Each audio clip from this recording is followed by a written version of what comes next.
Que se passe-t-il lorsqu'on mélange la puissance brute de la guerre froide avec le savoir-faire furtif du 21e siècle? On obtient cette nouvelle génération terrifiante de navires de guerre russes prêts à dominer les mers du monde entier. Nous allons passer en revue une série de sous-marins furtifs, flambant neufs, de frégates lourdement armées et d'un gigantesque croiseur de bataille modernisé dont l'ambition est de régner en maître absolu sur les océans. Mais concrètement, lesquels de ces bâtiments sont de véritables prédateurs des mers? C'est ce que nous allons découvrir aujourd'hui en explorant le top 10 des futurs navires de guerre les plus puissants de la marine russe. Pour ouvrir ce classement au numéro 10, nous avons le sous-marin de la classe Lada, Projet 677. Imaginez essayer de trouver un ninja dans une pièce plongée dans le noir, les yeux bandés par-dessus le marché. C'est à peu près ce que ressentent les navires ennemis lorsqu'ils tentent de le localiser. Ce n'est pas le sous-marin bruyant et encombrant de vos grands-parents, mais un chasseur diesel électrique de nouvelle génération conçu pour être plus discret que tout ce qui existait avant lui. Vous vous demandez peut-être pourquoi utiliser encore le diesel quand l'énergie nucléaire existe? Eh bien, les sous-marins diesel électriques peuvent en réalité se déplacer plus silencieusement sur batterie que leurs homologues nucléaires, ce qui en fait les assassins silencieux par excellence dans les eaux côtières. La classe Lada s'étire sur environ 68 mètres de long et déplace environ 2700 tonnes en plongée complète. Mais ne vous fiez pas à sa taille relativement modeste, car cette machine frappe fort grâce à des torpilles et des missiles de croisière de pointe. Nous parlerons davantage de ces missiles impressionnants un peu plus loin dans cette vidéo. Alors restez bien avec nous. L'une des choses les plus fascinantes de la classe Lada, c'est son revêtement anti-réflexion spécial et ses systèmes hautement automatisés, ce qui signifie qu'il nécessite un équipage bien plus réduit pour fonctionner. C'est ni plus ni moins qu'un navire fantôme glissant silencieusement sous les eaux. À ce propos, si vous regardez cette vidéo depuis votre téléphone, n'oubliez pas de laisser des points d'enthousiasme. Ça nous aide vraiment à créer de nouveaux contenus chaque jour. On passe au numéro 9 et on remonte à la surface pour examiner la frégate de la classe Amiral Gorchkov, projet 22350.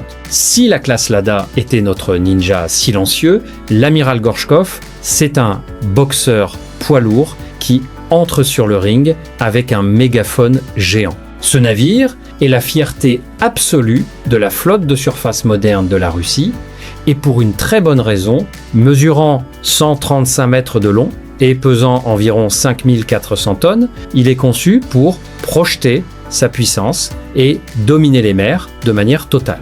Vous souvenez-vous des missiles impressionnants que j'ai mentionnés il y a quelques instants? Eh bien, cette frégate en est littéralement chargée jusqu'aux dents, notamment avec des armes hypersoniques qui voyagent si vite qu'elles réécrivent, pour ainsi dire, les règles de la guerre navale. On parle de vitesse de vol, qui laisse les systèmes de défense traditionnels complètement dépassés et inutiles. Vous avez déjà essayé d'attraper une mouche rapide avec des baguettes? C'est exactement ce que ressentent les anciens systèmes de défense face à ces nouveaux missiles hypersoniques. La classe Amiral Gorchkov est un bâtiment multirôle, ce qui signifie qu'il peut chasser les sous-marins, abattre des aéronefs et frapper des cibles terrestres. Et tout ça dans le même après-midi. Elle dispose d'un système radar ultra moderne qui ressemble à un immense panneau lumineux, avertissant les ennemis de rester à bonne distance. Le niveau d'automatisation est tout simplement hallucinant, réduisant la taille de l'équipage tout en maximisant l'efficacité au combat. Mais un navire ne vaut que par sa capacité à rester dans la bataille, et cette frégate dispose de systèmes de guerre électronique avancés, conçus pour aveugler les capteurs ennemis avant même qu'ils ne réalisent ce qui se passe. C'est une véritable forteresse flottante. À la 8e place, voici le gigantesque navire d'assaut amphibie de la classe Ivan Rogov, projet 23900. Ce n'est pas un navire ordinaire, c'est ni plus ni moins qu'une base militaire flottante. Imaginez prendre une petite ville, lui fixer une armure lourde et l'envoyer en mer. Voilà l'Ivan Rogov. Avec ses incroyables 220 mètres de long et un déplacement de plus de 40 000 tonnes, ce mastodonte est conçu pour transporter des milliers de marines, des dizaines de chars lourds et toute une flotte d'hélicoptères d'attaque directement sur les lignes de front. Si l'amiral Gorchkov était un boxeur poids lourd, ce navire, c'est toute la salle de boxe Pourquoi est-ce si important ? Parce que projeter de la puissance terrestre depuis la mer est l'une des choses les plus difficiles à réaliser dans la guerre moderne. Et ce navire fait office de centre de commandement et de rampe de lancement à la fois. Avant de plonger dans les capacités hallucinantes en matière d'hélicoptère de ce géant, si vous appréciez cette plongée en profondeur dans la puissance navale, pensez à cliquer sur le bouton d'abonnement. Nous publions de nouvelles vidéos chaque jour et vous ne voudrez surtout pas rater les technologies militaires époustouflantes que nous avons en réserve sur la chaîne. Revenons maintenant à ce colosse. La classe Ivan Rogov est dotée d'un immense puits de Radoub qui est en fait un port intérieur permettant à de plus petits engins de débarquement de sortir directement par l'arrière du navire pour atteindre les plages ennemies. Il dispose également d'un grand pont d'envol capable d'accueillir plusieurs hélicoptères lourds simultanément. Le casse-tête logistique que représente la coordination de tout cela est proprement époustouflant, mais ce navire gère tout cela sans effort grâce à des systèmes de contrôle de combat avancés. Confortablement installé à la septeplace, voici l'ambitieux destroyer de la classe Leader, projet 23560. Je dis destroyer, mais vu la taille et la puissance de feu de cet engin, il se rapproche davantage d'un croiseur lourd ou d'un cuirassé de poche. Nous parlons d'un véritable monstre des océans, s'étirant sur environ 200 mètres de long et déplaçant la bagatelle de 19 000 tonnes. Vous souvenez-vous de la puissance de feu intense de l'amiral Gorchkov, dont nous avons parlé plus tôt. Multipliez ça par un facteur démentiel, et vous obtenez la classe Leader. Ce qui distingue vraiment ce navire, c'est son système de propulsion nucléaire prévu. Oui, vous avez bien entendu, un bâtiment de combat de surface à propulsion nucléaire. Cela lui permet de parcourir le globe à plus de 55 km/h sans jamais avoir besoin de s'arrêter pour se ravitailler en carburant. Il pourrait théoriquement patrouiller les océans pendant des années, ne s'arrêtant que pour que l'équipage puisse se ravitailler en nourriture fraîche. Imaginez un voyage en voiture à travers tout le pays sans jamais avoir à s'arrêter à une station-service. C'est ça, la classe Leader. L'armement de ce navire relève de la démesure pure, des centaines de cellules de lancement verticales chargées de missiles anti-navires, anti-aériens et d'attaques terrestres. Il est explicitement conçu pour créer une vaste bulle de déni d'accès, ce qui signifie que tout navire ou aéronef ennemi qui pénètre dans sa zone d'action va passer un très mauvais moment. Ce navire est encore largement en phase de conception et sa construction coûtera une fortune absolue, mais s'il finit par prendre la mer, il sera l'un des bâtiments de surface les plus lourdement armés de toute l'histoire humaine. Au numéro 6, nous replongeons dans les profondeurs obscures de l'océan avec le sous-marin de la classe Yasen M, projet 804-25M. Si vous pensiez que la classe Lada était déjà effrayante, la classe Yasen M est carrément le cauchemar absolu des commandants navals ennemis. C'est un sous-marin nucléaire lanceur de missiles de croisière, considéré par les experts comme l'un des bâtiments les plus avancés et les plus dangereux jamais construits par la marine russe. Il mesure environ 130 mètres de long et déplace environ 13 800 tonnes en plongée complète. Contrairement aux anciens sous-marins conçus pour une seule mission spécifique, le Yasen M est le couteau suisse ultime des mers. Besoin de couler un porte-avions ennemi de grande taille, il a des torpilles lourdes pour ça. Besoin de frapper une base militaire fortement défendue à des centaines de kilomètres à l'intérieur des terres, il dispose d'une impressionnante charge utile de missiles de croisière à lancement vertical pour ça aussi. Ce sous-marin est entièrement recouvert de dalles acoustiques spéciales qui absorbent les ondes sonores actives, le rendant incroyablement difficile à détecter, même pour les navires anti-sous-marins les plus perfectionnés au monde. Nous parlions d'assassin silencieux tout à l'heure, mais celui-ci est un assassin silencieux qui transporte assez de puissance de feu pour anéantir un petit pays. Le niveau d'automatisation numérique est phénoménal, ne nécessitant qu'un équipage étonnamment réduit pour une machine aussi massive et complexe. Son réacteur nucléaire lui permet de rester caché sous l'eau pendant des mois entiers, se déplaçant à des vitesses impressionnantes, dépassant les 60 km/h en plongée. En éruption dans le top 5, voici le légendaire croiseur de bataille de la classe Kirov modernisé, projet 1144-2ME. Vous vous dites peut-être, attendez, je croyais que c'était une liste de futurs navires de guerre. Eh bien, la marine russe est en train de prendre l'un de ces mastodontes de la guerre froide, l'amiral Nakhimov, et de le démonter entièrement pour le reconstruire de l'intérieur avec les technologies les plus futuristes disponibles aujourd'hui. Ce navire est tellement gigantesque que l'appeler un croiseur ressemble presque à une mauvaise plaisanterie. C'est en réalité le bâtiment de combat de surface le plus lourd et le plus grand au monde, hors porte-avions. Il affiche des dimensions incroyables, 250, 2 mètres de long et près de 28 000 tonnes de déplacement. C'est franchement plus lourd que certaines petites îles. Le processus de modernisation remplace soigneusement tous les systèmes analogiques obsolètes par des capteurs numériques de pointe, des radars modernes et des suites de guerre électronique avancées. Mais la vraie magie réside dans les nouvelles armes. La classe Kirov originale était célèbre pour ses gigantesques missiles anti-navires, mais cette version modernisée est équipée de nouveaux systèmes de lancement vertical universel capables de tirer les derniers missiles de croisière hypersoniques. Tout comme la classe Leader dont nous avons parlé plus tôt, ce navire est à propulsion nucléaire, ce qui lui confère une autonomie illimitée pour projeter sa présence terrifiante n'importe où sur le globe. Voir ce navire apparaître à l'horizon suffirait à faire demi-tour à n'importe quelle flotte hostile. C'est un immense symbole flottant de force brute, mariant admirablement l'intimidation de la guerre froide à la destruction ultramoderne du XXIe siècle.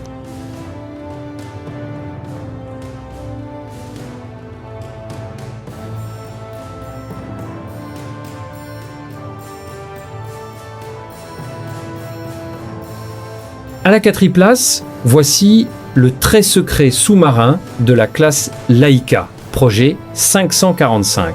C'est la véritable prochaine génération de la guerre sous-marine russe, tandis que le Yasen M dont nous venons de parler sillonne déjà les océans, la classe Laïka représente le futur lointain. Un sous-marin nucléaire d'attaque de 5e génération conçu entièrement de zéro pour être meilleur, plus rapide et bien plus discret. Nous entrons ici dans le domaine de la science-fiction, mes amis. Ce sous-marin devrait faire un usage intensif de matériaux composites dans sa coque, et pas seulement du traditionnel acier ou du titane. Pourquoi des composites ? Parce qu'ils peuvent réduire drastiquement la signature acoustique du sous-marin, le rendant pratiquement invisible au ping sonar ennemi. C'est exactement comme porter une cape d'invisibilité, mais pour les ondes sonores. Avant de vous révéler la caractéristique la plus dingue de ce sous-marin futuriste, si vous adorez ce classement, pensez à écraser ce bouton « J'aime » sur la vidéo. Ça ne prend qu'une seconde, mais ça nous aide vraiment et ça indique à l'algorithme que vous voulez encore plus de contenu militaire. Alors, qu'est-ce qui rend la classe Laïka si particulière ? Elle est conçue pour être hautement modulaire. Cela signifie que le sous-marin peut littéralement changer sa charge utile d'armement en fonction de la mission spécifique. Il peut agir comme un sous-marin d'attaque classique, traquant des navires de surface, ou échanger ses modules pour lancer des missiles hypersoniques, voire déployer des drones sous-marins avancés. Oui, vous avez bien entendu, des drones robotiques qui sortent du sous-marin pour effectuer des missions de reconnaissance ou d'attaque de manière totalement autonome. Son déplacement est estimé à environ 11 300 tonnes et il devrait disposer d'un nouveau réacteur nucléaire hautement efficace. Bienvenue dans le top 3. Au numéro 3, voici le mystérieux et terrifiant sous-marin de la classe Khabarovsk, projet 09851. Si la classe Laïka était un chasseur intelligent et adaptable, la classe Khabarovsk est quelque chose d'entièrement différent et franchement, de quoi vous faire réfléchir à 2 fois avant de dormir. Ce n'est pas un sous-marin d'attaque classique, ni un sous-marin balistique traditionnel comme ceux qu'on voit habituellement. Il est officiellement classé comme sous-marin nucléaire à usage spécial et sa mission principale est tout droit sortie d'un film hollywoodien sur la fin du monde. Le Khabarovsk est construit spécifiquement pour transporter la torpille nucléaire Poséidon. Vous avez déjà entendu parler d'une torpille littéralement de la taille d'un bus scolaire ? Eh bien, maintenant vous savez, le Poséidon est un drone sous-marin autonome, à propulsion nucléaire et à charge nucléaire, capable de parcourir des milliers de kilomètres à travers l'océan entièrement par ses propres moyens. Il est conçu pour exploser près de villes côtières, créant de gigantesques tsunamis radioactifs dévastateurs. Et la classe Khabarovsk est le navire-mère dédié, conçu pour transporter jusqu'à 6 de ces armes apocalyptiques à la fois. Le sous-marin lui-même est estimé à environ 120 mètres de long et déplace environ 10 000 tonnes. En raison de sa nature hautement classifiée, les détails techniques précis sont très difficiles à obtenir, mais on sait qu'il partage certains éléments de conception avec les sous-marins de la classe Borei pour réduire les coûts de construction. Cependant, sa coque est spécifiquement modifiée pour lancer ces énormes drones torpilles en douceur. Ce sous-marin représente un type totalement nouveau de dissuasion stratégique, passant des missiles volant haut dans les airs à des armes robotiques rampant silencieusement sur le fond des océans obscurs. C'est un rappel glaçant de la façon dont la guerre navale évolue constamment dans des directions nouvelles et mortelles, chaque jour qui passe. Juste après la première marche du podium, au numéro 2, voici le colossal sous-marin de la classe Borei A, projet 955A. Quand les experts militaires parlent de la police d'assurance ultime d'une superpuissance, c'est exactement à cela qu'ils font référence. La classe Borei A est un sous-marin nucléaire lanceur d'engins balistiques et son unique mission est de se cacher au fond de l'océan, totalement indétectable, prêt à déchaîner une dévastation absolue si une guerre nucléaire venait malheureusement à éclater. Vous souvenez-vous de la taille impressionnante de la classe Kirov modernisée ? Eh bien, ce sous-marin mesure 170 mètres de long et déplace un ahurissant 24 000 tonnes en plongée complète. C'est ni plus ni moins qu'un gratte-ciel sous-marin. Le Borei A est une version largement améliorée de la classe Borei originale, dotée d'une technologie furtive bien supérieure, de systèmes de communication perfectionnés et de meilleures conditions de vie pour l'équipage qui doit rester sous l'eau pendant des mois sans voir la lumière du jour. Le coup de maître de cette bête est sa charge utile de 16 missiles balistiques intercontinentaux Bulava. Chacun de ces missiles peut transporter plusieurs ogives nucléaires indépendantes, ce qui signifie qu'un seul sous-marin de la classe Borei A détient assez de puissance de feu pour détruire plusieurs pays en l'espace de quelques minutes. C'est une responsabilité terrifiante, mais c'est la dure réalité de la dissuasion stratégique. Pour survivre assez longtemps, pour lancer ces missiles, le sous-marin utilise une propulsion par pompe-jet avancée au lieu des hélices tournantes traditionnelles, ce qui le rend nettement plus silencieux et bien plus difficile à localiser. C'est un jeu de cache-cache à très hauts enjeux où celui qui perd absolument tout. Et enfin, prenons la 1e place de notre classement des futurs navires de guerre de la marine russe. Voici le sous-marin époustouflant de la classe Arthur. Si les autres navires de cette liste relevaient de la science-fiction, la classe Arthur sort tout droit de l'année 2100. Présenté comme un concept de design radicalement novateur, ce sous-marin ressemble exactement à un bombardier furtif qui aurait soudainement décidé d'aller faire trempette. Au lieu de la forme cylindrique traditionnelle utilisée par les sous-marins depuis un siècle, l'Arthur arbore une coque fortement facettée et angulaire. Pourquoi ? Pour dévier efficacement les ondes sonars actives à l'écart de l'ennemi. Un peu comme un avion furtif dévie les ondes radar dans le ciel. C'est une véritable révolution dans la technologie de furtivité sous-marine. Mais le design fou ne s'arrête pas là. Ce sous-marin est prévu pour mesurer 134 mètres de long et déplacer environ 24 000 tonnes, mais il est en réalité plus court et bien plus large que la classe Borei. La vraie magie réside dans sa façon de combattre. La classe Arctur est conçue pour transporter moins de missiles balistiques, mais compense largement cela en agissant comme un porte-avions sous-marin pour des drones robotiques. Nous avons évoqué les drones avec la classe Laika plus tôt, mais l'Arctur pousse le concept à l'extrême absolu. Il dispose de soutes internes spécialisées, capables de déployer des véhicules sous-marins autonomes, qui peuvent ensuite aller détecter des ennemis, neutraliser des mines dangereuses, ou même lancer leurs propres attaques. Tout ça pendant que l'Arctur reste tranquillement à distance, indétectable. C'est une philosophie entièrement nouvelle de la guerre navale, axée sur la robotique, la furtivité extrême et les capacités à longue portée.